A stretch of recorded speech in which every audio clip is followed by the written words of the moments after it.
Guadalupe Contreras y Angélica Rivera en 11 Noticias Matutino.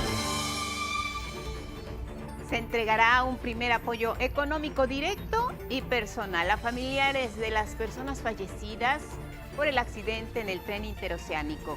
La presidenta Claudia Sheinbaum estuvo en Oaxaca, se reunió con los familiares y visitó a las personas que aún permanecen hospitalizadas.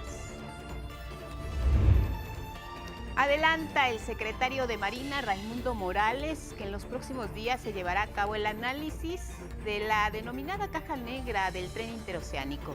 También confirma que ya se recuperaron los cuerpos de las 13 personas fallecidas en este accidente. Cae otro presunto implicado en el homicidio del alcalde de Uruapan, Michoacán, Carlos Manso. Buenas noticias para las y los automovilistas, no subirá el precio de la gasolina en este 2026. La presidenta Claudia Sheinbaum destaca que el ajuste al impuesto especial sobre producción y servicios, el IEPS, no va a impactar en el precio del combustible, la gasolina regular. Se reúnen ya por quinta ocasión el presidente de Estados Unidos, Donald Trump, y el primer ministro de Israel, Benjamín Netanyahu. Buscan avanzar en la segunda etapa del plan de tregua sobre la invasión a la Franja de Gaza. Retornan a México más de 2,000 objetos culturales de valor arqueológico que habían sido sacados ilegalmente del país. Se trata de una recuperación histórica de nuestro patrimonio cultural.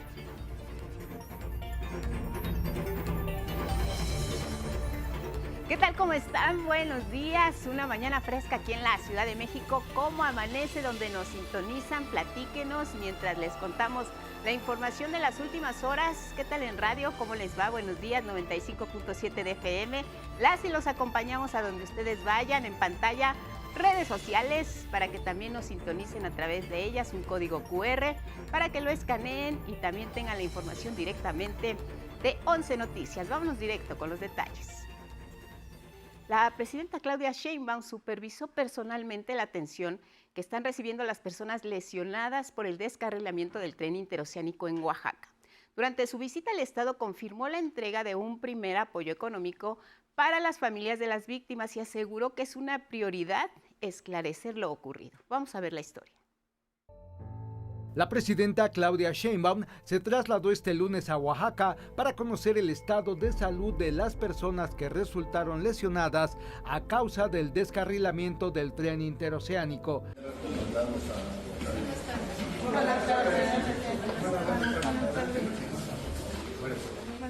Al visitar el hospital número 2 del IMSS en Salina Cruz, informó que se dará un primer apoyo económico a los familiares de las personas fallecidas y a cada una de las personas lesionadas. Se va a dar un primer apoyo a todas las familias para que no tengan que estar haciendo gastos. Se les está dando apoyo funerario y todo lo que se requiera para el apoyo a las familias, y vamos a estar en contacto con ellos en el momento en que la Fiscalía pueda determinar lo más pronto posible la causa. Se les va a dar un apoyo adicional. ¿De cuánto sería el apoyo más o menos? Son 30,000 pesos que se les va a dar a cada persona. La presidenta dijo que los recursos serán entregados inmediatamente y de manera directa. También recorrió la Clínica Hospital de Tehuantepec del ISSSTE y el Hospital General IMSS Bienestar Salina Cruz. En la conferencia matutina, refrendó que la prioridad son las víctimas y sus familiares. Primera prioridad es atender a los familiares de las personas que lamentablemente fallecieron, a todos los heridos, y por eso está desde el almirante secretario hasta los responsables de salud, y vamos a trasladarnos para allá para poder hablar con ellos y saber si están atendidos o no, qué es lo que necesitan. Lo primero. La presidenta de México señaló también que el esclarecimiento de los hechos y garantizar la operación del tren interoceánico bajo todos los protocolos de seguridad serán la prioridad del gobierno federal, por lo que hizo un llamado a no caer en especulaciones. Hagamos lo que hagamos, pase lo que pase, ellos siempre van a estar en esta dinámica en donde su objetivo es denostar. Entonces, dejemos eso de lado. Lo más importante, como he dicho, primero las víctimas, apoyar a los familiares. Eso es, de cualquier gobierno humanista, debe ser siempre lo primero. 11 Noticias. Y sí, la presidenta Claudia Sheinbaum se trasladó a Oaxaca para visitar a algunas de las personas hospitalizadas. Se reunió también con los familiares de quienes perdieron lamentablemente la vida en este accidente. A través de sus redes sociales compartió algunas imágenes, también un texto. Indicó que las secretarías de Gobernación, de Marina, de Bienestar, también el IMSS Bienestar y el ISSSTE están dando atención a cada una de las familias, ofreciendo datos, cómo se encuentran los familiares, en qué hospitales están, cómo evoluciona su salud. En estas imágenes vemos a la presidenta conversando con las y los familiares, atendiendo sus primeras necesidades. La prioridad, dijo, insistió desde el primer momento, es el apoyo de la gente. También se reunió con autoridades, hizo una primera evaluación de los hechos, estará informando de lo ocurrido tanto a los familiares como a las y los mexicanos de este lamentable accidente. Y desde Oaxaca, el secretario de Marina, quien también estuvo ahí desde los primeros momentos por instrucciones presidenciales, el secretario Raimundo Pedro Morales, ofreció detalles muy temprano de cómo ocurrió este accidente en Nizanda, en Oaxaca, en este punto en específico. Las labores de remoción de escombros todavía, dijo, continúan. Este es el reporte. Ayer, a las 09:28 horas, sobre la línea Z del tren ismeño entre la población de Nizanda y Chivela, en la ruta Salina Cruz a Coatzacoalcos, se descarriló una de las locomotoras del tren interoceánico, lo que conllevó a que los 4 vagones se salieran de las vías. El primer vagón se deslizó sobre el talud a 6.5 metros de profundidad, el segundo vagón quedó parcialmente suspendido y los otros 2 vagones quedaron sin daños graves. Lo que siempre ocurre en este tipo de traslados es la circulación de un vehículo tipo High Rail que verificó previamente el correcto estado de las vías. En los próximos días también se va a llevar a cabo el análisis de la denominada caja negra. También los trenes la traen, donde hay información muy clara, precisa, importante para saber qué fue exactamente lo que ocurrió. Este dispositivo funciona como una caja negra ferroviaria, es decir, registra de forma continua datos sobre la operación del tren, tales como la velocidad, la posición del acelerador, las presiones del freno, la dirección de avance y otras señales críticas de la locomotora. Su finalidad es similar a la de una caja negra de vuelo. La investigación de lo ocurrido está a cargo de la Fiscalía General de la República, que ya envió agentes del Ministerio Público, Policía Federal Ministerial y peritos de la Agencia de Investigación Criminal para avanzar en los trabajos. También participan expertos en fotografía y medicina forense y criminalística de campo, así como de tránsito terrestre. La Fiscalía informó también que mantiene coordinación permanente con autoridades federales y estatales para esclarecer lo ocurrido.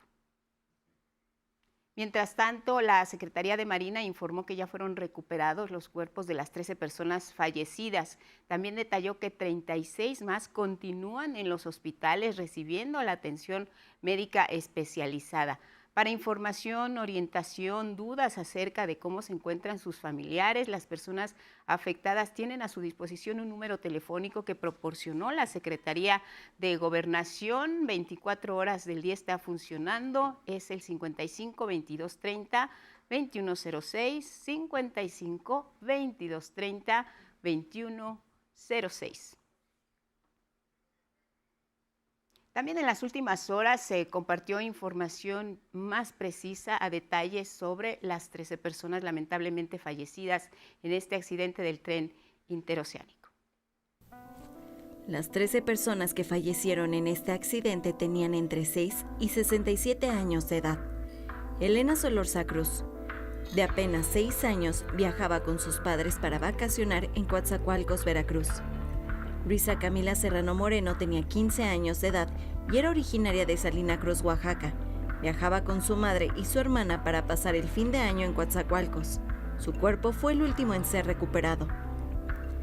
También perdieron la vida el profesor jubilado del Centro de Estudios Tecnológicos del Mar, con sede en Salina Cruz, Berzaín Cruz López, de 65 años de edad, y su esposa María Concepción Barbosa Acevedo, de la misma edad. El periodista Israel Enrique Gallego Soto, de 60 años, quien será velado este martes en Matías Romero Avendaño, mientras su esposa aún permanece hospitalizada. Rogelio Alfonso Luna, de 63 años, Patricia Medina Pérez, con 49 años, y Honorio Medina Pérez, de 56 años, los tres integrantes de una familia originaria de Minatitlán, Veracruz. María Antonia Rosales Mendoza, de 58 años de edad, era originaria de Acayucan, Veracruz. Viajaba acompañada de su esposo, Rolando Domínguez Ramírez, y de su hija Libertad Domínguez Rosales, quienes resultaron heridos. E Inés Alvarado Rojas, de 40 años de edad, era originaria del sur de Veracruz y viajaba con destino a Coatzacoalcos. La Secretaría de Gobernación confirmó los nombres y edades de las 13 personas fallecidas, entre las que también se encuentran Amada Rasgado Lázaro, de 70 años, María Luisa Pasarón González, de 66 años, y Raúl López Cruz, de 67 años. 11 Noticias. Nuestras más sentidas condolencias para los familiares de las víctimas. Descansen en paz. Nos vamos ahora a Sonora. Se logró un acuerdo importante para atender los daños ambientales ocasionados por Grupo México tras el derrame de ácido sulfúrico en el río Sonora, que afectó, recordemos, a más de 20,000 personas. Hablamos del año 2014. ¿En qué consiste ya este importante acuerdo? Incluye por lo pronto un fondo de inversión millonaria con el cual se va a instalar un laboratorio toxicológico, se va a convertir el Hospital Regional del municipio de Ures en una unidad médica especializada en enfermedades renales y se van a instalar 16 plantas potabilizadoras, además de sistemas de desinfección y la rehabilitación de 6 potabilizadoras más para la recuperación del río. También se implementarán sistemas de monitoreo de la calidad del agua en la superficie y también de manera subterránea. Se hace un monitoreo y la restauración ambiental de toda la zona. Esto entonces va a llevar a cabo una inversión de 1,500 millones de pesos. Eso es lo que se va a hacer en el río Sonora y creo que por fin, señora presidenta, gracias a sus instrucciones, no hay justicia social sin justicia ambiental. Pues ahí las palabras de la secretaria de Medio Ambiente, Alicia Bárcena. Además, el gobierno federal ha logrado que Grupo México reconozca finalmente su responsabilidad en lo ocurrido. Va a comenzar un plan de restitución de derechos a los miles de afectados en la entidad que siempre clamaron justicia. Se van a beneficiar a 38 comunidades que se encuentran en 8 municipios a lo largo del río Sonora y se va a beneficiar de una manera directa a más de 20,000 personas. Y estas serían las acciones que se van a realizar. Vamos a iniciar los trabajos este año y serán concluidos a principios de 2027. Y ahí mismo en Sonora, tras 18 años, llegó a su fin la huelga de Cananea, una de las más extensas en la historia de nuestro país. Hubo un acuerdo entre la sección 65 del Sindicato Minero y Grupo México. Las autoridades federales informaron que este convenio resarce ya el daño causado a 651 mineros y también a sus familiares. El Estado tiene por obligación apoyar a los que se quedaron atrás, a los que se mantuvieron rezagados en el acceso a la justicia, para restituirles derechos y contribuir a conformar nuevos proyectos de vida. Desde hace unos días, allá directamente en Cananea, hemos estado cubriendo una por una las indemnizaciones de los trabajadores mineros, de las viudas y de sus familias. Entendimos que no se trata solo de un asunto de recursos, sino de un tema de dignidad. La conciliación venció un conflicto que muchos creían perpetuo, demostrándonos que la sensibilidad en empatía con las causas de la gente constituye la mayor fortaleza política. Los acuerdos alcanzados son en 5 ejes fundamentales: trabajo digno, atención médica, mejoramiento urbano, salud ambiental y derecho al agua. Es así como las y los habitantes de esta zona minera en Sonora consiguieron el saneamiento del suelo contaminado, una garantía del acceso humano al agua. la mejora de las instalaciones médicas existentes y un nuevo hospital con especialidad en nefrología. Esto va a requerir una inversión mayor a 2.200 millones de pesos, de los cuales Grupo México del empresario Germán Larrea va a aportar el 70%, es decir, 1.500 millones de pesos, adicionales ya a los 59 millones que había depositado ante la Junta Federal de Conciliación y Arbitraje entre 2018 y 2019. ¿Qué le corresponde al gobierno federal? Va a pagar ahora el 22%, que significan 483 millones de pesos. El gobierno estatal también participa con el 8%, lo que representa 180 millones de pesos. A inicios del próximo año, o sea, enero, empieza la construcción de todas estas obras. Entonces, digamos que está el acuerdo y ahora viene de nuestra parte la construcción de hospitales, obras de potabilización, etcétera, la medición de la contaminación de suelo para poder saber si está contaminado en dónde y hacer el proceso de remediación. Vamos a seguir informando cómo va este proceso de construcción, pero esperamos que pues todo esté listo en el 2026. Y para los mineros de Cananea en huelga, que son 651, va a haber una liquidación justa. Las viudas también de los trabajadores que murieron en ese tiempo obtendrán también una pensión. Temas de seguridad, vamos a Michoacán. La alcaldesa de Uruapan, Grecia Quiroz, informó que ya fue detenida una persona más presuntamente implicada en el asesinato de su esposo Carlos Manso. La persona habría participado en el grupo de WhatsApp creado para organizar precisamente el atentado en su contra. Hasta ahorita lo único que me han reportado ha sido que detuvieron a una persona más que estuvo implicada dentro del grupo de WhatsApp. Y fue vinculado a proceso Mario Alberto C., identificado como sobrino de Osiel Cárdenas Guillén, quien fuera líder del Cártel del Golfo y fundador de la organización criminal Los Zetas. También fueron vinculados a proceso sus presuntos cómplices. Hablamos de Raúl R. y Kevin Alberto C. La Fiscalía los acusa de comercio de clorhidrato de metanfetamina y posesión de armas de fuego de uso exclusivo del Ejército Mexicano. Además, se les impuso prisión preventiva oficiosa en el Cerezo de Apodaca, en Nuevo León, y se establecieron 3 meses de plazo para la investigación complementaria. El clima no da tregua y en muchas partes del mundo hay nevadas, como es el caso de Estados Unidos. Continúan las bajas temperaturas en gran parte de nuestro vecino del norte. El meteorológico estadounidense prevé por lo pronto ventiscas y nevadas para los próximos días, crudo invierno allá en la Unión Americana, pero además a esto se suma el aire ártico que se extiende por 2/3 de la costa este. Mire, ahí tiene las imágenes, prácticamente todo vestido de blanco en ese país. Las regiones sureñas como Florida, donde la temperatura por lo regular es más elevada, también están padeciendo los estragos de las nevadas, que es el caso de la región de los Grandes Lagos, una de las zonas también más afectadas allá en Estados Unidos. Hablamos también de estados como Minnesota, de Wisconsin, de Illinois, de Indiana, de Michigan, de Ohio, de Pensilvania y también de Nueva York. Así que quienes van a pasar las fiestas por allá, que les gusta estar ahí viendo en Times Square cómo gira esta esfera tremenda y da la bienvenida al 2026, pues muy abrigados porque está nevando por allá. En el caso de este último estado, la gobernadora Kathy Hochul declaró incluso ya estado de emergencia por la tormenta, cuyos vientos han alcanzado hasta 112 kilómetros por hora. Hay restricciones también a los vuelos, no se han retomado muchos de ellos, los viajes en tren también son intermitentes, en fin, tiene su lado bueno y su lado no tan bueno estas nevadas. ¿Y qué hay en México para la República Mexicana? Vamos al pronóstico del tiempo para las próximas horas.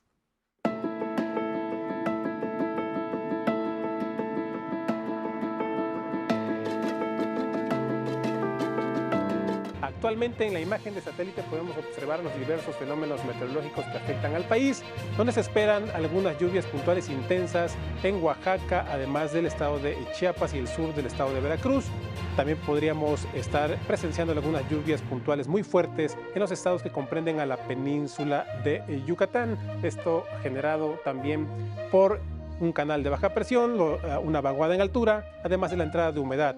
El Frente Frío número 25, bien mostrado, posicionado en la parte del norte del Golfo de México, donde afectaría la masa de aire ártico que lo acompaña, principalmente a los estados del noreste y parte del oriente del país, donde se espera que tengamos caída de nieve o aguanieve para las cimas montañosas del Cofre de Perote, la Sierra Negra, Iztaccíhuatl y el Pico de Orizaba, un evento de norte intenso de hasta 110 kilómetros por hora que podría estarse generando en el Istmo y Golfo de Tehuantepec, además de las costas del estado de Tamaulipas y el norte del estado de Veracruz. Las condiciones se concentran más hacia el sur-sureste y la península de Yucatán, donde se esperan lluvias puntuales torrenciales para el noreste de Oaxaca, el sur de Veracruz, lluvias puntuales intensas para el estado de Chiapas, además de Tabasco, Campeche y el norte del estado de Veracruz, así como en el estado de Puebla. Para los estados de Yucatán y Quintana Roo se esperan lluvias puntuales muy fuertes, así como en Hidalgo y el norte del estado de Veracruz. Aquí también se espera la caída de nieve, aguanieve sobre la madrugada en el Cofre de Perote, así como en el Pico de Orizaba. Por otro lado, también la posibilidad de caída de nieve, aguanieve en sierras de Baja California. Puntual y preciso el clima como los avisos antes de salir de casa. Cerrada la calle de Amberes entre Hamburgo y Liverpool por obras de mantenimiento. Hay alternativas, Paseo de la Reforma y Avenida Chapultepec cerrada.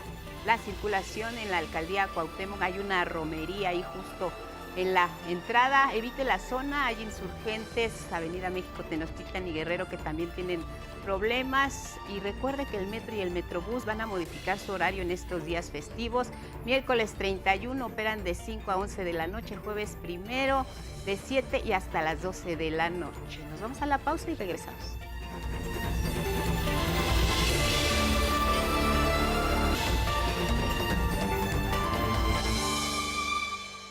A las 6:30 en la hora del centro continuamos con más información esta mañana en 11 Noticias para informarles que la gasolina no subirá en 2026. Hay un compromiso de los operadores, también del gobierno federal.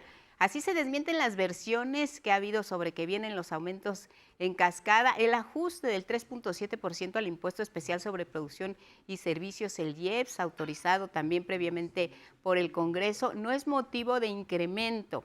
La presidenta Claudia Sheinbaum aseguró que se alcanzó un acuerdo voluntario con las gasolineras para que se respete el precio promedio. Sabemos que 24 pesos por litro en la gasolina regular es lo que está autorizado. Al aumentar el IEPS, lo que corresponde a la inflación, no impacta en el precio de la gasolina regular. Eso se acordó con los gasolineros y se va a seguir trabajando con los gasolineros. Entonces, esta idea de que el precio de la gasolina, porque hubo muchos medios que dijeron que el precio de la gasolina iba a aumentar en enero, falso, no va a aumentar. Vamos a hablar de lo que está ocurriendo en la Ciudad de México. Tenemos que aprender una nueva dinámica de separación de residuos. El programa va a estar en marcha a partir de 2026. Capitalinas, capitalinos, tenemos que separar nuestra basura. Pongamos cada residuo en su lugar. Es el nombre del programa. Nos cuenta María Fernanda Ruiz los detalles. Año nuevo, retos nuevos para la capital. En Azcapotzalco arrancó el programa Transforma tu ciudad, cada residuo en su lugar, con un propósito, que la ciudadanía separe sus residuos. La jefa de gobierno Clara Brugada enfatizó que de las 8.500 toneladas de residuos que se generan diariamente, solo 15% se separa, por lo que se busca recuperar hasta 75% de los residuos urbanos. A partir del 1 de enero, en casa vamos a separar. En el camión se va a separar y en los centros de transferencia se va a separar. El próximo 6 de enero el gobierno capitalino entregará a las alcaldías 50 camiones recolectores y el personal de limpia está capacitado para recolectar los residuos. La ciudadanía ve con buenos ojos este programa. Entonces es buena idea tener separación de orgánicos, inorgánicos y demás, para el bien del medio ambiente también. Como nosotros nos toca el barrido y todo eso, se junta de todo y hay que echar, o sea, sí es muy pesado. Y así ya los camiones también, ya los de repente, pues ya ve que también le echan todo. Y ahora sí ya separado, pues ya sería más fácil, ya se recicla más rápido. Los residuos deberán ser separados obligatoriamente para su recolección de la siguiente manera. Los orgánicos, es decir, los que se descomponen fácilmente en la naturaleza como restos de origen animal o vegetal, serán recolectados los martes, jueves y sábado. Son los que se convertirán en composta para la ciudad. Los residuos reciclables como el papel, cartón, ropa, tetrapack, vidrio o aluminio, o sea, los que pueden convertirse en nuevos productos, serán recolectados los lunes, miércoles, viernes y domingo. Los residuos no reciclables, es decir, los que pierden la posibilidad de ser aprovechados tras usarlos, como el papel de baño, las toallas sanitarias, curitas, pañales, preservativos o hisopos, serán recolectados los lunes, miércoles, viernes y domingo. Si la ciudadanía tiene dudas sobre la separación de residuos, pueden llamar a Locatel, en donde les orientarán. Invito a toda la gente para que separe sus basuras, sus residuos, para que nos eduquemos y esté la ciudad más limpia, las calles, las casas, todo. Imágenes de Genaro González y Ángel González, 11 Noticias, María Fernanda Ruiz. Seguimos con temas metropolitanos. Hay acciones solidarias siempre en esta época del año, la entrega de cobijas, pero también las comidas calientes para las personas en situación de calle en la capital del país. Están recibiendo alimentos en estas fechas especiales para mucha gente. Arnold Gutiérrez nos cuenta más acerca de este programa. Personas que viven en situación de calle recibirán algún tipo de cena de las más de 1000 que diariamente se reparten en diferentes puntos de la Ciudad de México. Laura es una de las personas que vive con sus hijas en una casa de campaña en la vía pública. Vivo en la vía pública durante muchos años y durante todos estos años pues yo recibo la comida de ellos porque sí han venido a dar cobijas y comida.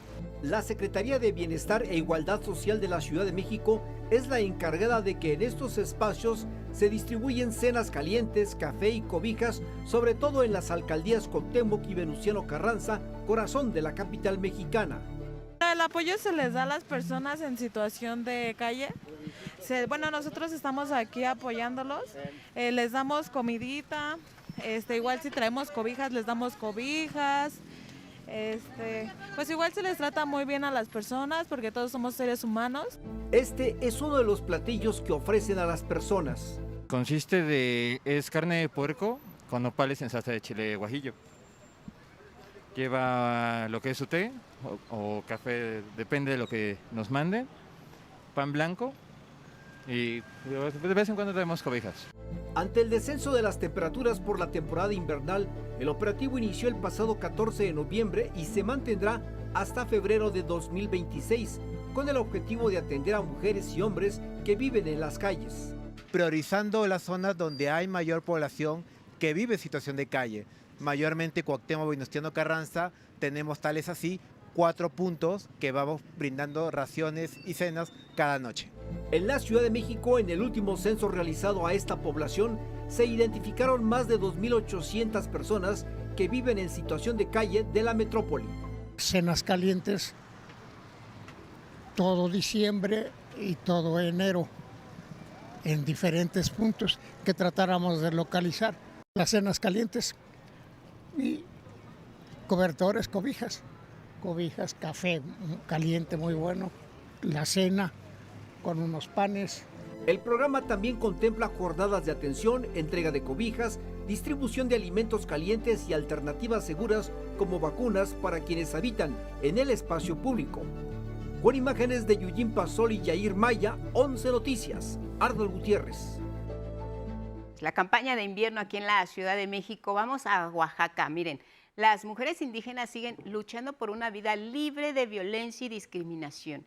En este andar, las oaxaqueñas han encontrado en los centros libres un lugar seguro y una mano de ayuda. Ser mujer en Oaxaca sigue siendo para muchas una lucha constante. Ser mujeres, ahora agregándole que somos indígenas, se nos complica muchísimo muchas cosas. Blanca es una mujer zapoteca que desde niña enfrentó violencias y discriminación por ser mujer y además pertenecer a una comunidad indígena. Hoy su historia personal la transformó en una causa colectiva. Existe todavía mucha desigualdad, mucho machismo en la comunidad, entonces por eso pues decidí, ¿no? Pues postularme a este proyecto. Blanca dirige uno de los 678 centros libres que operan en el país, espacios creados para las mujeres que viven algún tipo de violencia. Es de mucha importancia y de mucha ayuda a las mujeres de mi comunidad, ya que muchas de ellas, pues al no tener la oportunidad de estudiar o de que no tienen ningún estudio, pues sí es muy complicado, ¿no? Desde, más que nada cuando se sufre o se vive violencia, no saben a dónde acudir, no saben con quién acudir y cómo llegar a ciertas dependencias. Son lugares seguros donde se atiende la salud mental y física, además de que se brinda orientación jurídica con estancia infantil, que se convierten en la primera puerta de ayuda. Se le ha dado acompañamiento a varias mujeres de la comunidad que todavía pues no tenían, sí tenían una carpeta de investigación, pero cuando llegó el Centro Libre pues decidimos, ¿no?, darle seguimiento a esas carpetas, que era lo que faltaba, entonces ir buscando los medios para llegar, ¿no?, y darles pues ahorita continuidad. Como Blanca, hay otras mujeres que hoy están al frente de los 21 centros libres que también hay en Oaxaca. Son mujeres que conocen de cerca la violencia y reconocen la importancia de la organización comunitaria. Nuestra función principal son los temas de violencia. O sea, cualquier tema de que se esté sufriendo de violencia, sea violencia económica, psicológica, física o laboral que ya que sienta la mujer que está sufriendo, aquí se le va a dar atención para orientarla y asesorarla. Sabemos que es vergonzoso ir y contar un problema de violencia con cualquier persona desconocida, pero reitero, este es un lugar en el que no las vamos a juzgar, vamos a brindarles un acompañamiento seguro y sobre todo especializado. El objetivo es claro, romper el ciclo de las violencias para las siguientes generaciones. Nos encargamos de también empoderar a las mujeres a que no se busquen algún otro trabajo, de que se puedan salir del domicilio de donde están viviendo esta violencia y emprender algo, porque también estos talleres tratamos de que sean con esta finalidad de que ellas puedan tener algún otro emprendimiento. En caso de requerir más información de estos centros libres que ya comenzaron a operar este año, pueden entrar a la página libre.mujeres.gov.mx y ubicar el centro más cercano a su domicilio. Quiero pues en adelante un mundo más justo, más igualitario, ¿no?, en donde mis hijas puedan estar tranquilas y yo pueda estar tranquilas en donde andan ellas, sin ser maltratadas, sin ser violentadas y ser víctimas de ninguna de estos tipos de violencia. Con imágenes de Genaro González, 11 Noticias, Karen Ballesteros. En Puebla, el Hospital de la Niñez fue equipado con una torre de cardiología y otra de oncología para atender de manera pues gratuita y mejor a las niñas y los niños que lo requieran. Nos cuenta más Araceli Aranday. Hola Diego, buenas tardes. ¿Cómo estás? Bienvenido a tu sesión de quimio. Soy Juana González, ya me conoces. Acuérdate que tu tratamiento es temporal. Va a tardar unas 2-3 horas y cada que empieces a sentir alguna molestia me informes. Una sala de cine o una nave espacial se convierten en refugio y esperanza para las y los niños que enfrentan el cáncer y problemas del corazón, demostrando que la medicina también puede sanar con imaginación. Es una nueva manera de entender la salud infantil la que se vive en el Hospital de la Niñez Poblana del Instituto Mexicano del Seguro Social, IMSS Bienestar. Como somos un hospital regional, atendemos a pacientes del estado de Tlaxcala, de Guerrero, de Morelos, de Oaxaca, de Veracruz, de Yucatán, de Chiapas, de Tabasco, es decir, todo el sureste le damos cobertura y no se les niega la atención, son mexicanos. Son bienvenidos. A este lugar llegó Jimena para recibir atención de primer nivel y tratar un tumor cancerígeno en la parte baja de su espalda. Estaba platicando con mi mamá y mi papá me dijo que yo soy un milagro. El Hospital de la Niñez Poblana cuenta con 2 nuevas torres, una de cardiología y otra de oncología. En medicina y en especial en oncología, la tecnología hace diferencias en la supervivencia. Con esta ampliación, se espera triplicar las consultas cardiológicas y también superar las 1.200 quimioterapias anuales. Una torre exclusivamente construida para atender problemas de corazón, es decir, un hospital de cardiología y cirugía cardiovascular, de hemodinamia, dentro del contexto de un hospital pediátrico general. Eso es lo primero que lo distingue, que este edificio es solo para atención de problemas del corazón.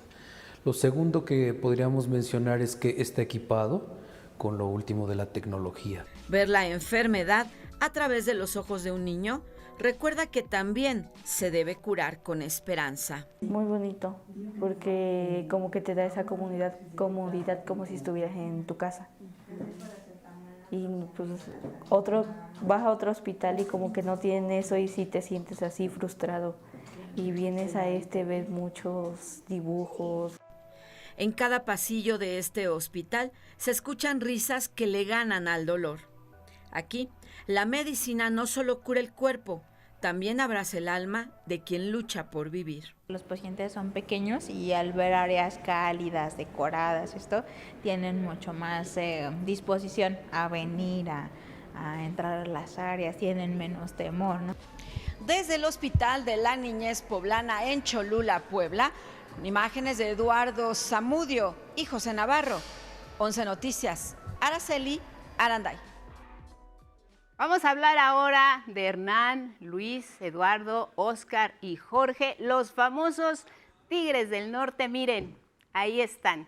Llegaron a Springfield, que es el hogar de la familia Simpson. La música icónica de esta agrupación, el arte de Alejandro González Iñárritu y la voz famosa de Humberto Vélez se conjuntaron para crear un episodio lleno de sabor mexicano. Paola Peralta.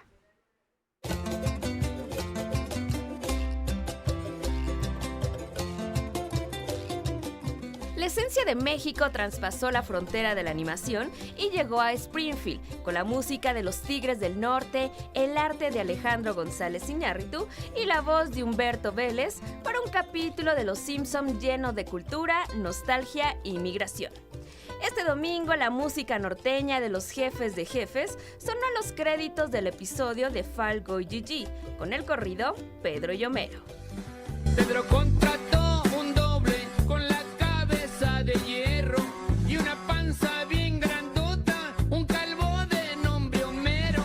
Al reunirse se volvieron buenos amigos y compañeros. En este episodio, cuya portada hace alusión a los pósters del film mexicano Tal para Cual, protagonizada por Jorge Negrete, María Elena Márquez y Luis Aguilar, narra cómo Homero se convirtió en el doble de acción de Pedro, el hombre abejorro, que dejó su país para buscar su sueño como actor. I left Mexico with dreams of being a serious actor in Hollywood. Unfortunately, I was brought to the wrong sign by a stupid, money-hungry coyote. It was the worst day of my life. Además de la música norteña, el cine también se hizo presente con la aparición animada del director Alejandro González Iñárritu, quien dentro de la ficción fue el encargado de dirigir la película que protagonizan Homero y Pedro. I wrote a new script, and you must do this film. You will be the star of the most action-packed, death-defying, uninsurable picture ever made. What do you say? I say, let's make a B-movie! Humberto Vélez, quien dio voz a Homero Simpson durante décadas en el doblaje latinoamericano, también hizo su historia al sumergirse en el universo de la serie animada. ¡Ay, mamacita chula! El dolor de este hombre me quita mis propias penas. El episodio dedicado al fallecido director Rob Reiner rindió un homenaje a la cultura mexicana y su narrativa transfronteriza, destacando el impacto cultural de los Tigres del Norte y el compromiso de los Simpson con la identidad latina. Paola Peralta.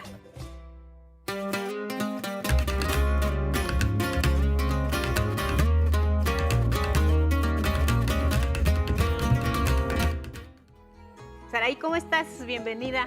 Muy bien, pues te estaba contando, Lupita, que México es súper presente en ese capítulo, pero Sí, además al final los créditos también, porque vemos ahí la pirámide del Sol, que pues ahí también estuvo involucrado el Instituto Nacional de Antropología e Historia. Sí, es esta imagen donde se ve Homero rodando por las escaleras de la pirámide. Hay historia, hay cultura, hay música, hay presencia.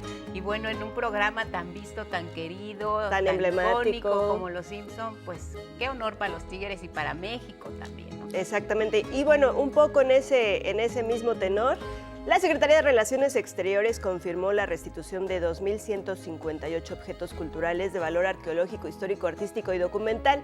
Durante 2025, las piezas recuperadas fueron entregadas de manera voluntaria por particulares, autoridades diplomáticas y consulares de México en Canadá, Dinamarca, Estados Unidos, Francia, Italia y Países Bajos.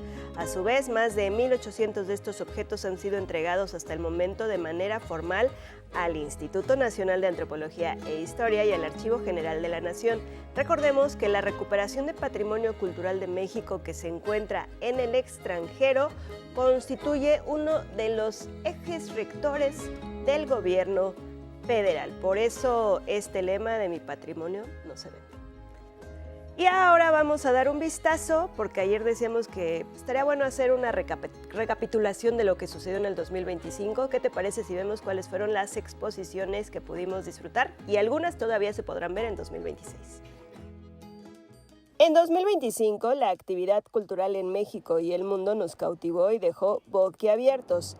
Hablemos de las exposiciones que pudimos disfrutar en los museos de la Ciudad de México. Arrancamos en febrero con Gabriel Orozco, Politécnico Nacional en el Museo Jumex. Muestra que ocupó el recinto de la Colonia Irrigación con una selección de piezas realizadas por el artista a lo largo de 3 décadas. Días después, en el Bosque de Chapultepec, un viaje visual y sonoro en el Museo Nacional de Antropología mediante las imágenes de Sebastião Salgado en Amazonía. En total apreciamos 230 fotografías en gran formato realizadas por Salgado durante 9 años de recorrer ese pulmón biodiverso en el sur global. Meses después, el 23 de mayo, Sebastião Salgado falleció en París a los 81 años. En el sur de la Ciudad de México, en el corazón de Ciudad Universitaria, se presentó de febrero a abril Todo O'Gorman, Juan O'Gorman, muestra con la que se conmemoraron 120 años del nacimiento del arquitecto y artista que, entre muchas otras obras, realizó el mural de la Biblioteca Central en CEU. En marzo, el Museo del Palacio de Bellas Artes recibió a los visitantes con las joyas de la Revolución Impresionista, de Monet a Matisse, exhibición temporal que contó con el acervo del Museo de Arte de Dallas. El Museo de Arte Carrillo Gil celebró sus primeros 50 años con diversas actividades en sus salas, como las exposiciones de arte joven, Mi Origen y Torbellino Bloque 1, y Contergerso, algo común con el pasado. También en sus redes con las cápsulas 50 por 50. Otras exposiciones que llamaron poderosamente la atención fueron las del Museo Franz Mayer con Pierre et Gilles, La construcción del símbolo. Japón, del mito al manga. Surreal, Rodney Smith. Y Moda Hoy, diseño latinoamericano y latino contemporáneo. La buena noticia es que todavía pueden visitarlas. El Laboratorio Arte Alameda presentó durante el primer semestre TONU 2025, festival de instalaciones y piezas en video de artistas contemporáneos como Alex Bojic, Daniel Stigman, Cora Kripp y Luis Roque. En el caso del Museo Nacional de Arte, ubicado en la calle de Tacuba 8, sus salas fueron ocupadas por Bajo el signo de Saturno, Adivinación en el arte, José María Velasco, Los apuntes del pintor, Circo, Fascinación popular y Disputar la mirada, Imaginarios visuales de las mujeres indígenas. Otro museo que también estuvo de manteles largos fue el Museo Universitario del Chopo, que cumplió 4 décadas y tuvo pastel y una revisión museográfica en Era un árbol y se convirtió en un bosque. La Bienal Rufino Tamayo celebró 2 décadas con una selección a cargo de 5 curadores que eligieron 40 obras que reflejan la visión de los artistas en torno a la pintura. Se pudo visitar hasta diciembre en el Museo Tamayo. Marta Paló, en el Museo Universitario Arte Contemporáneo, bajo la curaduría de la directora del Museo Tapies. Es otra exposición que se inauguró en 2025 y se podrá visitar en 2026. Por último, en el Palacio de Iturbide, durante el año que se va, pudimos conocer las distintas facetas del artista Miguel Covarrubias, una mirada sin fronteras. Y recién galardonada con el premio Princesa de Asturias, Graciela Iturbide, Fijar el Tiempo, una aproximación a sus imágenes y mirada en el recinto de Madero 17. 11 Noticias, Saray Campeche. Y ahora vamos a ver cuáles fueron las puestas en escena de este 2025. Termina 2025 y en 11 Noticias hicimos el recuento de algunas de las obras más destacadas del año. La compañía Incidente Teatro estrenó La niña en el altar, texto de la dramaturga irlandesa Mariana Carr, que se centra en Clitemnestra, quien busca justicia ante el sacrificio de su hija Ifigenia para que pudiera ocurrir la guerra de Troya. Con una estética contemporánea y minimalista, La niña en el altar es un texto vigente que abre la reflexión sobre el infanticidio y la misoginia. 3 grandes de la comedia mexicana se reunieron para hacer humor del absurdo, pero con un dejo contemporáneo. Alfonso Borbolla, Fernando Bonilla y Mauricio Isaac encarnan a 3 amigos que ponen a prueba su amistad debido a una pintura blanca. Con un dispositivo escénico que permite el juego de perspectivas y actuaciones hilarantes, Arte se consolidó como una de las propuestas más divertidas del género. Una de las obras de teatro más connotadas del mundo llegó a México con dirección de Camila Bret y estelarizada por Regina Blandón, que lejos de los papeles de comedia se transforma en Tessa, una brillante abogada que vive en carne propia las lagunas de un sistema jurídico que defendía implacablemente. La obra prima facie de Susie Miller se ha presentado en países como Estados Unidos, Australia o Inglaterra, donde incluso ha incidido en la forma en que se conducen los casos de agresión sexual. En mayo, el Helénico recibió una de las obras más exitosas del año. Aunque Anatomía de un suicidio tuvo menos de un mes de funciones, fue aclamada por el público y la crítica especializada, pues se consagró con 4 galardones en los premios ACPT, entre los que ganó por Mejor Elenco y Obra del Año. Cuenta la historia de 3 generaciones de mujeres que lidian con depresión y enfermedades mentales. Otra comedia que destacó no solo por el renombre de su elenco, sino por su controversial tema, fue Los últimos días de Judas, un juicio en el que se discute la responsabilidad de Judas en la entrega de Jesús. Más allá del manejo del humor, la obra explora las implicaciones de la culpa, el remordimiento, la moral y los juicios sociales. 11 Noticias, Mauricio Romo. Una revisión interesante, exhaustiva de este 2025, pero todavía hay que ver, pues mañana se acaba el año, pero todavía hay mucho que hacer, ¿no? Exactamente, yo los invito a que se asomen al Zócalo, porque de verdad es una verbena este espacio dedicado a artesanos y artesanas, pero del lado de la música, como hemos ido comentando aquí en 11 Noticias, pues estuvo la gala de México Canta, pero han estado los Cacomixles, el grupo Asquis, y hoy va a cerrar, empieza a las 3 de la tarde y a las 7:30 Víctimas del Doctor Cerebro, entonces pues se va a armar la fiesta, calentando motores. Para Reforma, ¿no? Exactamente. Para los que todavía quieren ir a Reforma y quieren ver a su grupo favorito. Exactamente. Estás invitada, Luisa. Ya me dijo Saray que te va a llevar. Ya llevamos la torta de bacalao. Eso. Pues hay que disfrutar estas últimas horas del año viendo los espectáculos en el Zócalo. Se ve maravillosa la iluminación, así que si nos visitan la pueden disfrutar y seguir, como dices, con la verbena popular ahí también en la Alameda. La feria. Vámonos a la feria. Pues que tengan un feliz bonito año, día, sí, feliz porque año. Nos vemos hasta el 2026. Abrazos, Nos vemos Saray. el próximo año. Lo mejor para ti. Nos vamos a la pausa.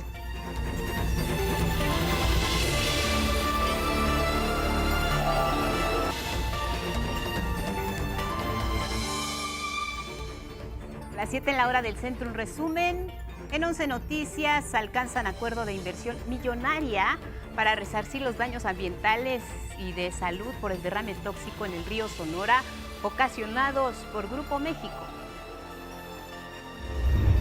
Reitera la presidenta apoyo total a familias de las 13 personas fallecidas en el accidente del tren interoceánico. 36 todavía permanecen hospitalizadas.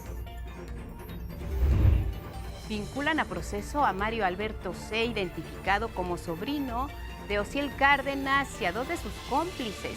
Se les acusa de delitos contra la salud y posesión de armas de fuego de uso exclusivo del ejército. En la Ciudad de México habrá separación de residuos obligatoria. Las y los habitantes de la capital tendremos que separar nuestra basura para fomentar la cultura del reciclaje. Mueren 2 personas en un nuevo bombardeo de Estados Unidos en el Pacífico contra una embarcación supuestamente ligada al narcotráfico.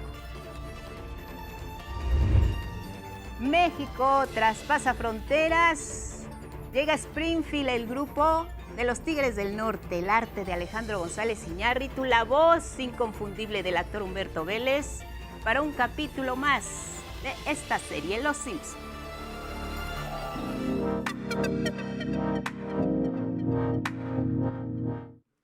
Y de verdad me da muchísimo gusto saludar esta mañana a Emilio Saldaña, Pisu, como lo conocemos, como lo queremos, como lo recordamos siempre aquí en Canal 11, tu casa, analista de tecnologías para la información. Qué gusto verte y saludarte. ¿Cómo estás, querido Emilio? Lupita, qué gran gusto saludarte y qué gran gusto saludar a nuestra audiencia. Gracias por la invitación, es un honor y un cariño enorme estar con ustedes. Claro, y nosotros también te queremos muchísimo y queremos Gracias. que nos ayudes a entender la era de la inteligencia artificial. Mira, yo hoy le pregunté a ChatGPT o ChatGPT, ¿quién creó la inteligencia artificial? Y me responde de esta manera: no fue creada por una sola persona, es el resultado del trabajo de muchos científicos a lo largo del tiempo, pero el término inteligencia artificial como tal, dice ChatGPT, fue acuñado por John McCarthy. Hablamos de 1956 y de ahí dice, se dispara. Y uno creería que la inteligencia artificial pues no tiene tanto tiempo. ¿Qué pasa ahí, mi querido Pisu?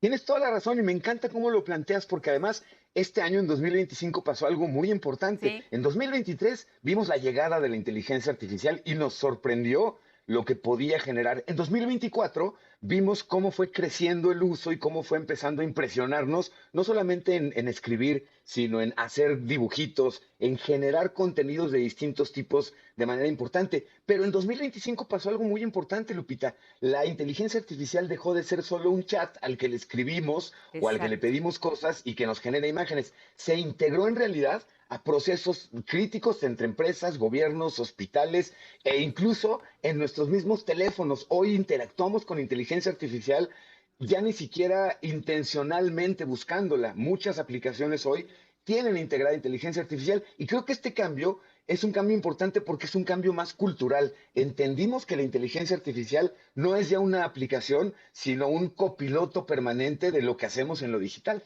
Sí, podríamos hablar de las bondades y de las no tan buenas cosas que trae la inteligencia artificial. ¿Cómo lo dividirías? Porque estamos en un choque a veces generacional de quienes casi como las abuelitas, ¿no? Eso es cosa del demonio, no nos gusta, no lo queremos, ¿qué hay ahí? Pero ya incluso muchas personas adultas mayores están aprendiendo a utilizar la tecnología en pandemia. Pues fue un ejemplo de lo que unió incluso familias. Cómo entender esta evolución y cómo entender que, bueno, ya nos rodea por todos lados bondades y no tanto de la inteligencia artificial. ¿Cuáles dirías, Emilio?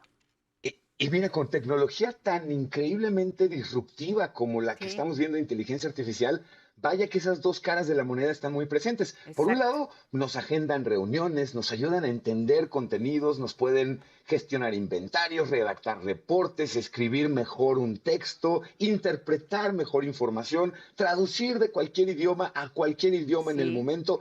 En términos de tareas y de acceso al conocimiento, la conversación con una plataforma de inteligencia artificial es espectacularmente enriquecida. Sin embargo, tienes mucha razón. También se encendieron alertas en 2025. Hay un uso indebido de los datos, hay una manipulación de información y un reto, Lupita, que me parece el más relevante para compartir con nuestra audiencia. Sí. En una era tan digital y en el que la inteligencia artificial crea cosas tan difíciles de discernir entre lo real y lo digital, es irónico que 2026 pudiera ser el año en el que lo que vayamos a requerir sea una prueba de humanidad. ¿Cómo garantizamos que la persona que estamos del otro lado de la pantalla sí sea un humano y no sea producto de la inteligencia artificial con el riesgo que esto podría implicar, ¿no? Claro, dentro de la revisión de la historia estaba también el tema de Alan Turing. Él decía y proponía la idea, las máquinas, dice, yo quería que pudieran pensar, y creó el test de Turing, investigando después otros científicos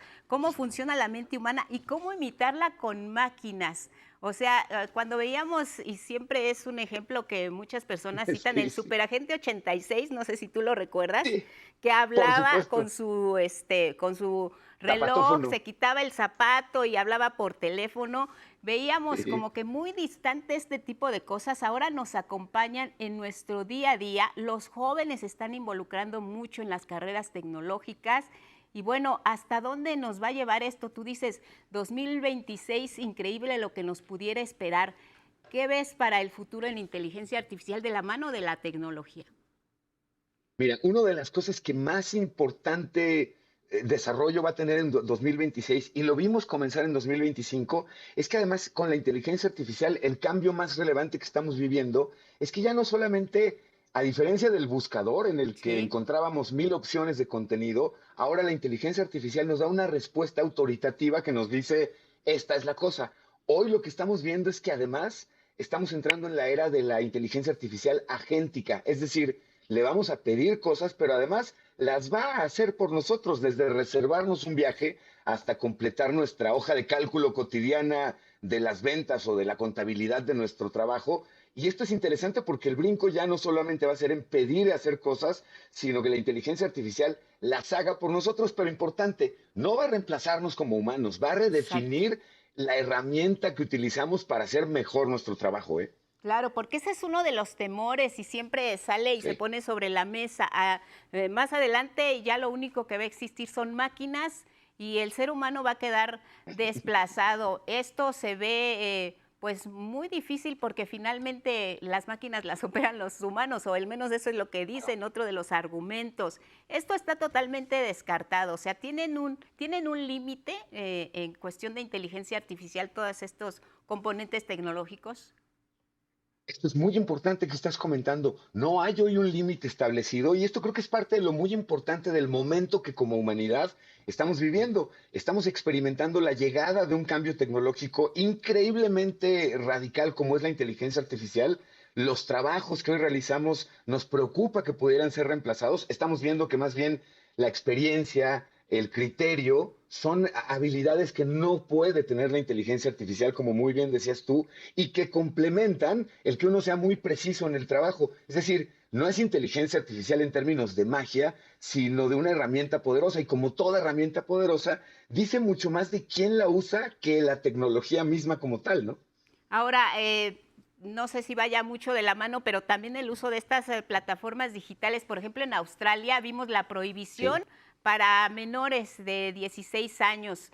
Y ya fue un país que dio un ejemplo y dio un paso. Las protestas que vinieron después por los mismos jóvenes de estas generaciones que empezaron a, pues de alguna manera expresarse como lo hicieron para decir rechazamos que haya este freno. ¿Qué hacer con esa parte del uso de las plataformas, la inteligencia artificial? ¿Hacia dónde nos tenemos que encaminar? ¿La regulación es la solución, Emilio?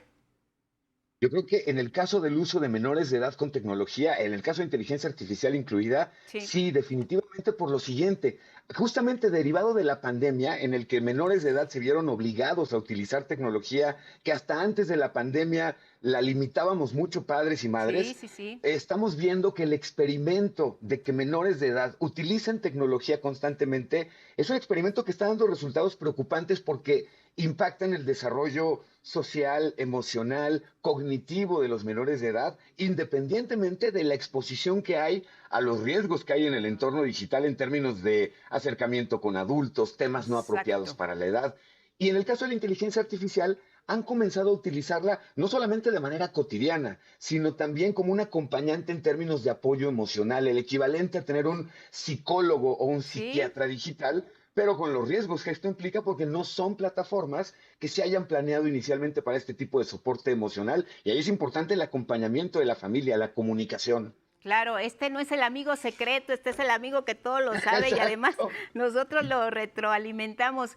Emilio Saldaña, siempre es un gusto platicar contigo, querido Pisu, lo mejor para 2026 y que la tecnología nos lleve de la mano, pero que no nos rebase. Qué preciosa frase, Lupita, es un abrazo de regreso y un honor estar con ustedes en 11 TV. Muchas gracias. Gracias a ti, lo mejor para este 2026 y a seguir con este asunto de la tecnología. Hasta pronto, Emilio. Seguimos un abrazo más. grande.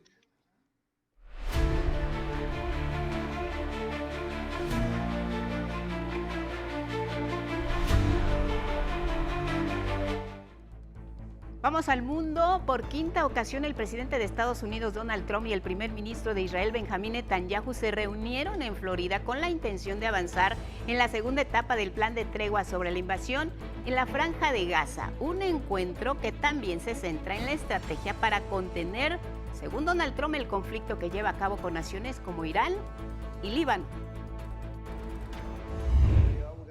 Ahora, oigo que Irán está intentando reconstruirse, y si lo hacen, tendremos que derribarlos, los derribaremos, les vamos a dar una paliza, pero espero que eso no esté pasando. He oído que Irán quiere llegar a un acuerdo, si quieren hacer un trato, eso es mucho más inteligente. Podrían haber hecho un trato la última vez antes de que hiciéramos, ya sabes, un gran ataque contra ellos. Donald Trump sugirió la posibilidad de un indulto para Netanyahu que lo podría resguardar de cualquier condena, como el juicio que enfrenta en su propio país por soborno, fraude y abuso de confianza, consolidando un escudo político que coloca la conveniencia política por encima de la rendición de cuentas. Es un primer ministro de guerra que es un héroe. ¿Cómo no dar un indulto? Ya sabes, creo que es algo que difícilmente no se haría. Hablé con el presidente y está en marcha. Quiero decir, me dice que está en camino. El domingo, Benjamín Netanyahu, antes de llegar al Atlántico, sobrevoló el espacio aéreo de Grecia, de Italia y de Francia, 3 estados miembros de la Corte Penal Internacional, quienes podían cumplir la orden de arresto, precisamente que existe en su contra por la acusación de crímenes de guerra. El mandatario israelí hizo este sobrevuelo, pero bueno, finalmente estos países no tuvieron ninguna acción en su contra. Temas relacionados, hay protestas y rechazo a causa del reconocimiento de Israel al Estado independiente de Somalilandia, así como lo escucha. Además, los planes de Benjamín Netanyahu para Somalilandia están causando temor entre los habitantes de ese estado que es independiente. Más detalles. Israel reconoció al autoproclamado Estado independiente de Somalilandia, que no tiene reconocimiento de la comunidad internacional y que, de acuerdo con la ONU, sigue perteneciendo a Somalia. Somalilandia se separó de Somalia en 1991, bajo una guerra civil, tras la caída del régimen militar de Siad Barre. Expreso mi más sincero agradecimiento a Israel por su valiente decisión, que refleja tanto la continuidad histórica como la confianza en el compromiso demostrado por Somalilandia.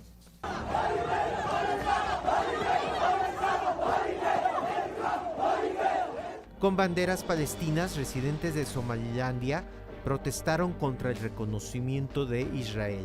El gobierno somalí dijo que la política de Israel alienta la inestabilidad en el noreste de África y le afecta en el combate a las milicias Al-Shabaab del Estado Islámico en toda Somalia. Somalia no permitirá que Israel establezca una base militar en nuestro territorio del norte para lanzar ataques contra otras naciones. El Estado de Palestina denunció que Israel pretende deportar por la fuerza a Somalilandia a personas palestinas desde la destruida Franja de Gaza. La Liga Árabe y la Unión Africana rechazaron la pretendida independencia de Somalilandia. 11 Noticias, Federico Campbell Peña. El ejército de Estados Unidos anunció la muerte de 2 personas en un nuevo bombardeo en el Pacífico contra una embarcación supuestamente ligada al narcotráfico. El Comando Sur de las Fuerzas Armadas informó que bajo la dirección del secretario de Defensa Pete Hegseth, la Fuerza Especial Lanza del Sur realizó un ataque cinético contra un buque operado por organizaciones terroristas, así lo dicen en el comunicado. La campaña de ataques en el Caribe y el Pacífico ha cobrado la vida de al menos 107 personas y alrededor de 30 navíos han sido destruidos este 2025. Y en más sobre el tema, durante la reunión con el primer ministro de Israel, Benjamín Netanyahu, el presidente de Estados Unidos, Donald Trump, aseguró que destruyó una instalación portuaria de producción de droga en Venezuela, la cual ocurrió la semana pasada. Sin embargo, no dio a conocer más detalles sobre esta acción. De confirmarse lo dicho por Donald Trump, sería la primera operación terrestre estadounidense en territorio venezolano desde el inicio de la campaña de presión contra el presidente de Venezuela, Nicolás Maduro, que ha incluido bombardeos contra embarcaciones en esa región. Hubo una gran explosión en la zona de muelle, donde cargaron los barcos con drogas. Ahí cargan los barcos con drogas. Así que atacamos todos los barcos y ahora llegamos a la zona. Era un área de implementación. Ahí es donde lo implementaban y eso ya no existe. Hasta el momento, ni el ejército estadounidense, ni la Casa Blanca o la Agencia Central de Inteligencia, la CIA, se han pronunciado sobre esta información. El gobierno de Nicolás Maduro, en tanto, tampoco ha informado ningún ataque en su territorio. Vamos hasta Berlín, Alemania. Juliana González, analista de la Deutsche Welle, con un resumen de las noticias más relevantes. Y mire que ha habido este 2025 en el mundo. Juliana, ¿cómo estás? Un gusto verte y saludarte. Buenas tardes para ti. Un gusto saludarlos desde Berlín. Cerramos este 2025 con el resumen de noticias más relevante en Europa. Una crisis política, guerra en Ucrania y el pulso comercial con Estados Unidos que marcaron la agenda. Quizás el primer tema tiene que ver con ese discurso de J.D. Vance y la estrategia de seguridad nacional. Y es que el discurso del vicepresidente estadounidense en la Conferencia de Seguridad de Múnich fue la antesala de lo que veríamos a final de año, conocido como la Estrategia de Seguridad Nacional de Estados Unidos, donde se advierte que Europa tiende a desaparecer si no redefine su rumbo y que Washington debe ayudar al continente a encontrarlo. Varios diplomáticos lo han considerado como un punto de inflexión, incluso una bola de demolición para las relaciones transatlánticas. Otro tema que destaca en la agenda es precisamente la política arancelaria de Trump y ese acuerdo con la Unión Europea. Y es que tras meses de tensión, Washington impuso aranceles del 15% a productos europeos, incluidos los vehículos, y amenazó con subirlos al 30%. En agosto, ambos bloques lograron un acuerdo que evitó una guerra comercial, aunque mantuvo tarifas elevadas y ha golpeado al sector automotriz europeo. Y sin lugar a dudas, un lugar especial lo tiene la guerra en Ucrania y ese plan de paz del presidente Trump. Ni 24 horas ni 100 días. La promesa de Donald Trump al llegar al poder de acabar con la guerra de Ucrania en este año no se materializó, pues esta guerra ya cumple 3 años. La actitud de Washington ha sido la de retirar el apoyo a Kiev.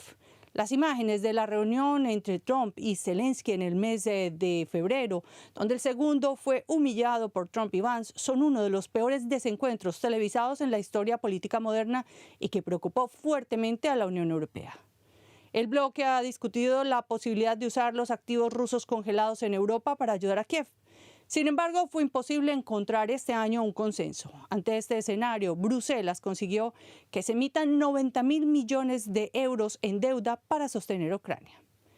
Y en ese mismo marco de la guerra, pues otro asunto ha preocupado bastante y es el avistamiento de drones y la promesa de la construcción del muro de defensa. Se multiplicaron aquí en el viejo continente los avistamientos de drones cerca de aeropuertos y bases militares europeas. Moscú niega la responsabilidad, pero el bloque europeo aprobó su mayor presupuesto en defensa y anunció la creación de un muro de drones en el flanco oriental. Este 2025 estuvo marcado por el temor a que los ataques de Rusia contra Ucrania se desborden a los países del bloque europeo. Y por supuesto tenemos, como no, esa crisis energética. El invierno europeo estuvo marcado por precios récord del gas y la electricidad, agravados por las sanciones a Rusia y la alta demanda. Aunque hay que decir que se moderaron en primavera. La inflación persistente golpeó hogares e industrias, generando protestas, malestar y presionando a gobiernos para ampliar subsidios. También ha servido como un caballito de batalla, por ejemplo, para los partidos de la extrema derecha, como aquí en Alemania.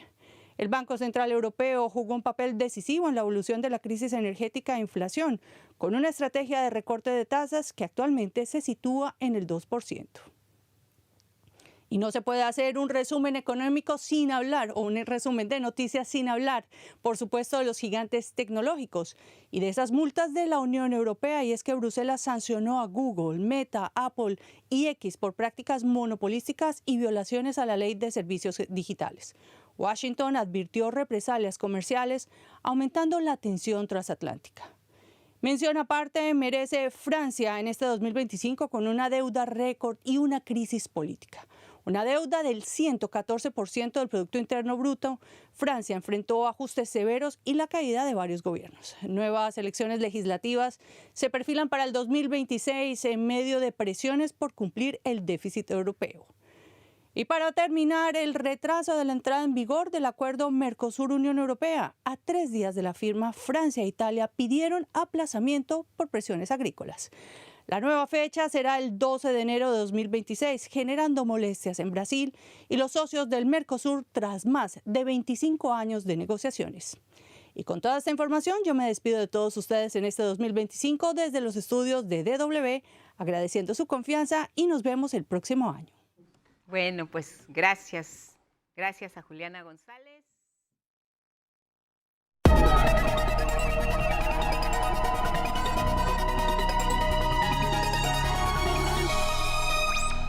Gracias a Juliana González y a todo el equipo de la Deutsche Welle por este gran trabajo a lo largo de 2025. Aquí los esperamos con mucho gusto en el año que está por comenzar y lo que ya va a iniciar en la sección de ciencia.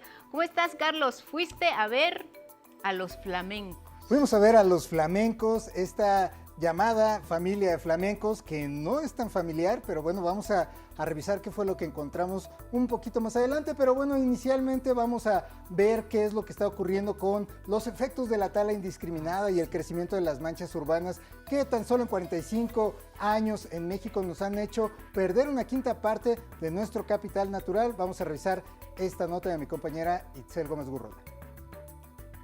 Cuando se tala un árbol, no solo perdemos un elemento, hay más pérdidas invaluables. En un bosque tropical, por ejemplo, los monos aulladores, perezosos, osos hormigueros, tucanes, guacamayas, colibríes, iguanas, boas, mariposas y escarabajos dejarían de tener un hogar, sombra en tiempos de calor e incluso alimento. Estarían en peligro de extinción. Y si perdemos a los monos aulladores, solo por mencionar esta especie, habría más pandemias. Ellos fungen como barreras naturales porque contienen virus y evitan que estos lleguen a los humanos. Con menos árboles también habría menos oxígeno, más contaminación, se alteraría el clima local, habría mayor erosión del suelo y disminuiría la capacidad para producir alimentos. Si perdemos árboles, perdemos todo esto. El problema es que hoy hemos perdido miles de hectáreas forestales. El año pasado, durante el 2024, perdimos más de 300.000 hectáreas de áreas forestales que están concentradas en algunos lugares muy particulares de la República Mexicana. Particularmente hay un fuerte impacto en los ecosistemas tropicales. El equivalente a 2 veces la Ciudad de México. En tan solo 45 años, México ha perdido una quinta parte de su capital natural. La pérdida del capital natural es casi del 2% por año. Eso significa que en menos de antes de que termine este siglo, pues vamos a llegar a niveles de agotamiento críticos de nuestro capital natural, y eso limita seriamente la cantidad y la calidad de los beneficios que la población en general debe recibir. Mucho del capital natural es irreemplazable. Eso quiere decir que hay capital natural que no importa qué hagamos, no lo vamos a poder reemplazar, ni con tecnología, ni con ninguna otra actividad humana vamos a poder reemplazar ese capital natural. Y ese capital natural crítico es nuestro legado a futuras generaciones. Medir el índice de capital natural es la mejor manera que México tiene para evaluar sus recursos y su condición. Su calidad es clave para garantizar bienes y servicios esenciales. La baja calidad implica pérdidas económicas. Con las tasas de deforestación y las tasas de pérdida de áreas naturales que ha habido en el último año, se dejan de recibir aproximadamente 900,000 millones de dólares al año. Una vez que las áreas naturales se transforman, esos beneficios potenciales ya no existen. Las causas son la agricultura, ganadería, turismo, el cambio del uso de suelo. Ahora, con estos datos, se puede reorientar las políticas públicas para evitar seguir perdiendo una buena parte de la calidad de vida de la humanidad y el planeta. Con imágenes de Eugene Pasol, 11 Noticias, Itzel Gómez Gurrola. Y bueno, 2026 ya está a la vuelta de la esquina y la ciencia promete retos fascinantes, incluso misiones audaces a otros mundos, pero bueno, algunas de las investigaciones y objetivos más destacados son los que la revista Nature y la revista Scientific American han perfilado para el año que se aproxima. Todo indica que surgirán modelos de inteligencia artificial más eficientes y especializados que procesarán representaciones matemáticas en lugar de tan solo texto. Muchas áreas de investigación los pondrán a prueba con los inminentes riesgos también de fraude científico que ya se están dando lamentablemente. En medicina, finalmente, el ensayo británico masivo con más de 140,000 participantes revelará resultados sobre una prueba sanguínea que podría detectar hasta 50 tipos de cánceres de manera temprana mediante ADN tumoral. De ser exitosos, los resultados que se van a dar a conocer podría implementarse inicialmente en hospitales del Reino Unido el mismo 2026 que viene. Pero sin duda, algo que capta ya la atención del mundo es la misión Artemis II de la NASA, que enviará a 4 astronautas en un vuelo de 10 días alrededor de la Luna, el primero tripulado desde 1972 a nuestro bello satélite. También China lanzará la sonda Chang'e 7 hacia el polo sur lunar en agosto buscando hielo. Además, la propia China está lista ya para lanzar el Xuntian, el telescopio espacial que orbitará junto con la estación espacial de ese mismo país. Japón, por su parte, desplegará la sonda MMX para recolectar muestras de Phobos, una de las lunas, de las 2 más grandes lunas marcianas. Y acá en la Tierra, el gran colisionador de hadrones, el CERN, se apagará para su actualización y una modernización a partir de 2030. Sin duda, pues hay mucho más fuera de los reflectores, pues los casi 9 millones de científicos del mundo, incluyendo los casi 35,000 de México, todos los días están escudriñando el universo. Veremos qué es lo que ocurre este año que viene. Y bueno, ¿recuerda usted el fallido aeropuerto de Texcoco? Allá este proyecto que inició su construcción durante el gobierno del expresidente Peña Nieto y que en el transcurso de las obras que desde el inicio anunciaban pues que iba a ser muy poco viable, prácticamente duplicó su presupuesto y hoy se encuentra bajo metros de agua y es el hogar de una gran diversidad de fauna, en particular de aves, como unos que ya le adelantábamos, los flamencos, que fuimos a conocer y a charlar con el director de esta área natural protegida.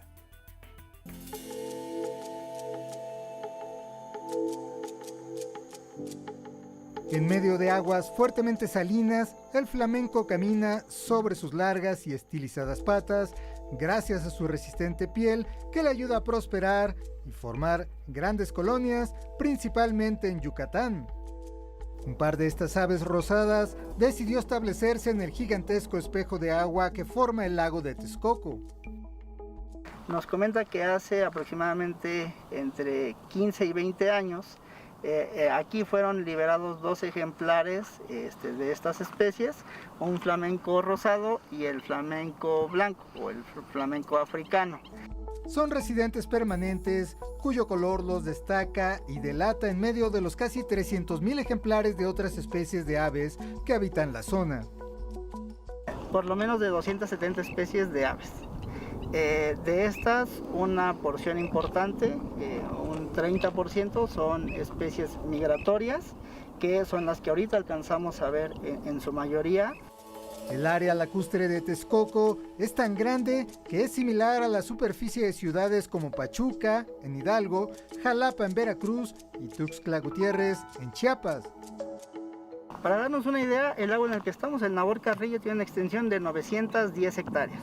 La ciudad universitaria de CEU, de la UNAM, tiene una extensión de 750 hectáreas. Y el área natural protegida y el parque ecológico tienen una superficie general de 14,000 hectáreas. Esto representa 20 veces el tamaño de la ciudad universitaria. Por lo mismo, representa una fuente casi inagotable de alimento y una oportunidad de recuperación de especies en peligro a lo largo del continente. Se están generando condiciones favorables en los ecosistemas para que especies que anteriormente se encontraban aquí puedan volverse a ser avistadas, e incluso hemos hecho no solo el registro de especies como la del flamenco, que es poco común, sino de por lo menos 10 especies que no se tenían detectadas. Aves que incansablemente cucharean diminutos crustáceos y algas ricos en carotenoides que en el caso de los flamencos darán a su plumaje esos tonos rosas y anaranjados de atardecer yucateco en pleno centro de México. Con imágenes de Christopher Arismendi, Leonardo Carpio, Carlos Guevara Casas. Me cuentas. Y bueno, esta fue la información de 11 Lab matutino, la última de este año. Que pase usted un gran fin de año y que el que viene sea muy próspero para todos los suyos y su familia. Ah, qué padre. Igualmente para ti, Carlos, fue un año de mucho trabajo en materia de ciencia. ¿Qué destacarías de lo que hubo para la ciencia? Bueno, aquí el debut de 11 Lab, que fue importante para nuestro canal, que ahí va el programa, pero hubo muchos avances científicos, mucho que contar. Bueno, no solo para el canal, yo creo que ahí con cierto grado de humildad, pero la verdad es que es cierto, no hay muchos programas. En algún momento, ya lo hemos comentado, el 11 fue el único canal público y el único canal de televisión en el país que ha transmitido contenidos de ciencia, tecnología, medio ambiente, medicina, desde una perspectiva de periodismo, no necesariamente de divulgación de la ciencia. Pero además los espacios de divulgación cada vez son menores y en ese contexto es cuando surge el proyecto de 11 Lab. Entonces, creemos que sí es importante, se ha ido refinando, vienen cosas importantes también para el año que entra, consolidación, más temas, muchas sorpresas que se irán dando a lo largo del año que viene. Pero en materia de investigación científica y tecnológica, sin duda las misiones espaciales han sido fundamentales, las llegadas de las sondas a la Luna, la sonda de la India, las sondas de China, las de la India que fallaron, eso fue bastante interesante, pero hay algo que también pocas veces transmitimos en los medios de comunicación sobre la ciencia, que es el valor del error, ¿no? A veces parece como un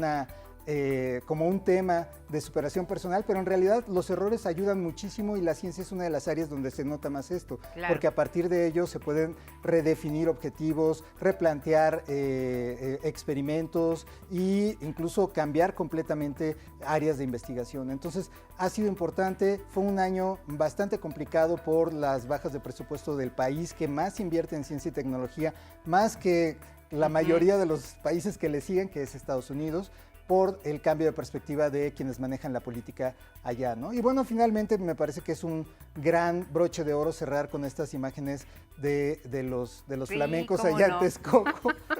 Texcoco, hay que decirlo, es una de las áreas lacustres ahorita ya, que es la más importante del centro del país y se está convirtiendo, lo que nos comentaban es que se está convirtiendo en un centro súper importante para todas las aves migratorias de toda Norteamérica y algunas especies que van de polo a polo, literalmente, ¿no? Entonces, ahí hay mucho trabajo que se está empezando a hacer.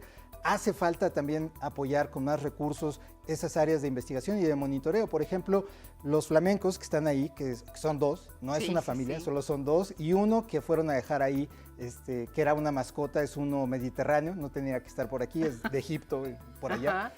Pero los otros dos vuelan de noche y a veces no están y no saben a dónde van. Entonces se pensaba que antes iban a Zumpango, pero pues Zumpango ya está en un gran deterioro. Hay una comunidad más grande. No hay, regresan. Entonces regresan y se quedan ahí, pero no saben a dónde van. Entonces eso requiere un sistema de monitoreo que también necesita apoyos, recursos y planeación, ¿no? Entonces no se sabe si son hembra y macho, si no son se sabe machos. Si son hembra y macho.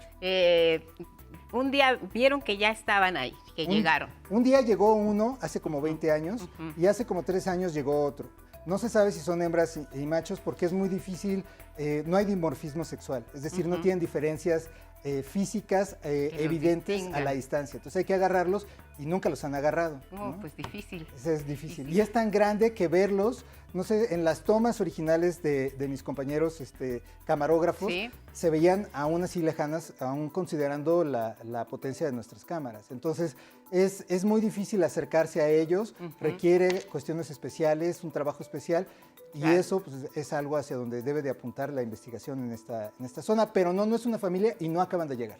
Bueno, pues ojalá y lleguen más, porque estamos acostumbrados a ver, como lo veíamos en estas imágenes, a una gran comunidad de ellos. Se ha pensado que podría ser, frente al cambio climático, una posibilidad para traer en un futuro o en caso de emergencia con algún huracán que merme las poblaciones en Yucatán. Básicamente la mayoría, casi el 100% de los flamencos mexicanos están en Yucatán. Si hubiera algo que las pusiera en peligro, sí se ha pensado en que Texcoco podría ser una posibilidad. El problema es la temperatura. Puede ser muy bajo en esta temporada. No cualquier flamenco se aventura a llegar al como frío, estos dos. Al frío, pero bueno, estamos llenos de patos canadienses, más de 300,000 ejemplares de aves migratorias. Ahí están, se puede visitar sábados y domingos. Imagínate lo que estábamos perdiendo con otra construcción que no tenía absolutamente nada que hacer ahí, en un espacio natural. Ahí están los flamencos. ¿No les preguntaron a los flamencos? No, ni ¿Les preguntaron a los patos? A los patos hace 2001, 2000, en otro sexenio, pero bueno. Gracias, Carlos. Gracias, reiteramos nos vemos el año lo mejor para ti, el equipo de 11 Lab, tu familia y todas las personas que aman la ciencia. Gracias a ti, gracias a usted por su paciencia y por estar en este espacio todos los días. Eso, nos vamos con más información y vamos a hablar ahora de Zapopan, Jalisco. Lamentablemente un ataque armado contra un auto Lamborghini. Las imágenes que ahora es muy habitual ver cómo se comparten de quienes con un celular captan el momento preciso de los hechos. El saldo preliminar, 3 personas fallecidas, incluida una menor, hay 4 escoltas que están heridos. Fiscalía y fuerzas federales están investigando qué fue lo que pasó. Estos videos que captan el momento en el que se escuchan detonaciones de armas de fuego nos hablan de lo ocurrido.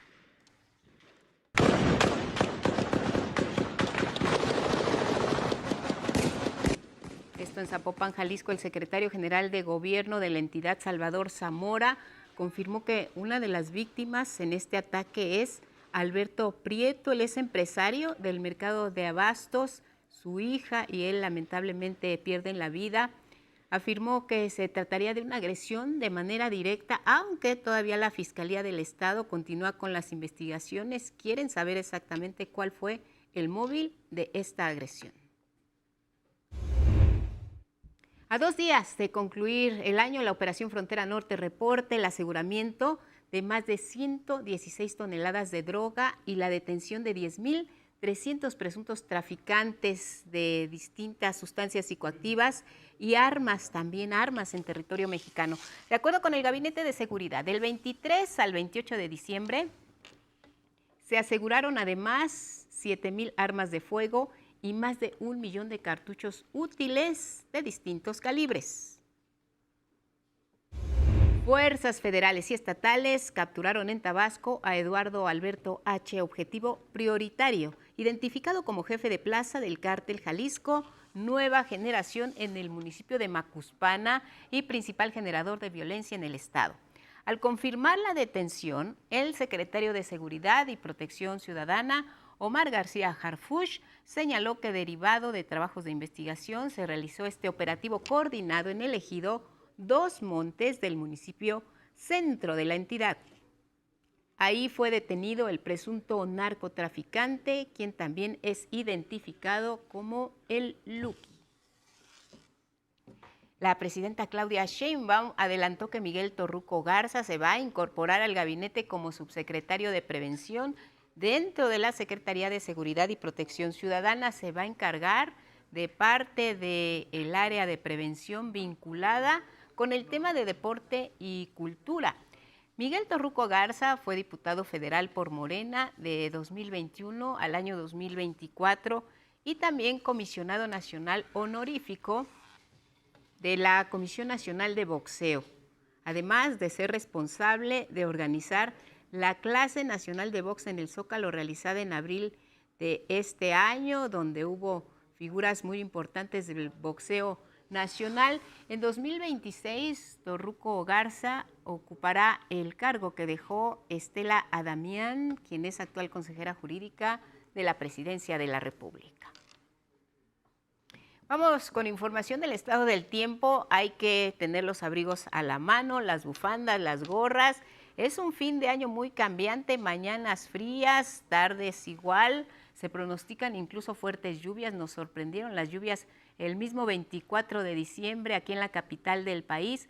Coordinación Nacional de Protección Civil pues ya indicó que el Frente Frío número 25 de por lo menos 50 que se van a extender hasta marzo del próximo año han marcado un descenso de la temperatura, sobre todo en las partes altas de la República Mexicana, en el norte, en el noreste, en el centro del país también hemos padecido las bajas temperaturas. Sur-sureste tiene clima cambiante, caída de nieve y aguanieve para Chihuahua y Durango, así como en las cimas del Pico de Orizaba, el Cofre de Perote, el Popo, el Iztaccíhuatl. No se sorprenda si están nevados en estas fechas. Lluvias, atentos, ojo en Veracruz, en Puebla, en Tamaulipas, en Oaxaca, en Chiapas y en Tabasco. Vamos a Palacio Nacional a la conferencia matutina. Bueno, pues ahí está, ya la presidenta confirma. Miércoles y jueves no habrá mañanera. Aquí en el 11, programación especial en esos días. Lo esperamos el viernes y nos vamos con un resumen de noticias. Garantiza el gobierno federal apoyo integral a cada una de las víctimas y a sus familias por el accidente en el tren interoceánico. Pero evidentemente pues va a haber una reparación integral del daño si así lo deciden los familiares. Ese es un proceso que viene primero de la aseguradora del tren y después lo que determine la fiscalía. A todos se les va a apoyar. Se logra acuerdo para atender los daños ambientales y a la salud ocasionados por el Grupo México tras el derrame tóxico en el río Sonora. Incluye la instalación de un laboratorio toxicológico, la conversión de un hospital regional en unidad médica especializada en enfermedades renales y la instalación de plantas potabilizadoras. A partir de enero de 2026, la separación de residuos será obligatoria en la Ciudad de México. El objetivo, fomentar la cultura del reciclaje entre las y los capitalinos. México, nuestro país, parte de Springfield. Desde la música de los Tigres del Norte y el arte del cineasta Alejandro González Iñárritu hasta la voz e interpretación del actor Humberto Vélez fueron plasmados en un capítulo de esta serie animada Los Simpson. Arabia Saudita bombardea un puerto de Yemen donde se encontraba un barco de Emiratos Árabes Unidos que supuestamente trasladaba armas para apoyar a las fuerzas separatistas. Muchas gracias por su atención y compañía a lo largo de este 2025. A nombre de todo el equipo que hace posible esta transmisión, les mandamos un fuerte abrazo, deseando contar con su preferencia. El 2 de enero estaremos ya de 2026 de vuelta con ustedes. Pásenla bien, fuerte abrazo, buenos días.